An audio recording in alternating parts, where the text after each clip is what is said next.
नमस्कार जय जगन्नाथ सांग माने समस्त आज संध्या सजबाज होइकि बाहरी पड़लु। आज सान दिवरंकर एनिवर्सरी थिला। बाटर गला बेलू पहाड़ रसगोल्ला पड़ला। बापा कहले कौन मो झील घर खाली हाथ में जीवी ना कौन से मिठा धरिकी बाहरी गलु सीधा होटेल। होटेल पहुँचला बेलू कहीं भी आसी नथिले कारण आमे टाइम पूर्व जा पहुँची जाइलु। से घर को जाकि आउ थे बुलाबुली करिकी होटेल को आसलु। होटेल सजासजी देखी बहुत ही सुंदर लगिला। एटा एंट्री गेट थिला। तापर भितर को गला बेलू ऑलरेडी प्रोग्राम स्टार्ट हो जाइथिला।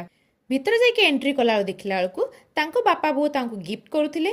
गिफ्ट दिया सरला परे फोटोशूट स्टार्ट होइथिला। समस्त जी जार फोटोशूट करिया पई लागि गले कपल सहित आ बहुत खुशी लगुला मजा भी लगुला। आउ तापर देखाई गले मोर घोघा टीम तांको सहित टिके ब्लॉक कर देकी आ हाय हेलो बाय कर देकी बाहरी पड़लु खाइबा पई। भाबिथिली तो केते कोन खाइबी बट किंतु मन पड़ला जे आज मोर ओसा सेथि पई किछि भी खाइबा पई पड़लानी। पे छात्र रखी बाहरी पड़ली टिके बासना सुंगी देवा पई ताकि सेइथि में पेट पुरी जेउ बोली हेले कोन मन बुझिला। सेथि तळु को जाईकी आउथरे टिके कळा पानी रे लेंबू लंका टिके दळा दळी करिकी आ टिके बिट लुण झाड़ीकी पी देली। ओहो सेटा कोन कहंती म ओ सेई मोजिटो सेई गोटाक। तापर आसिक देखला बेलू केक कटिंग ऑलरेडी स्टार्ट हो आसुला। केक कटा सरला पर समस्ते बाहरी पड़े खाइबा पई। आउ खाइबारे मो भाणीजी मानकर रिव्यू नौथिली जे केमिति खाइबा आइची। आउ से माने कहले बहुत ही भल खाइबा आइथिला।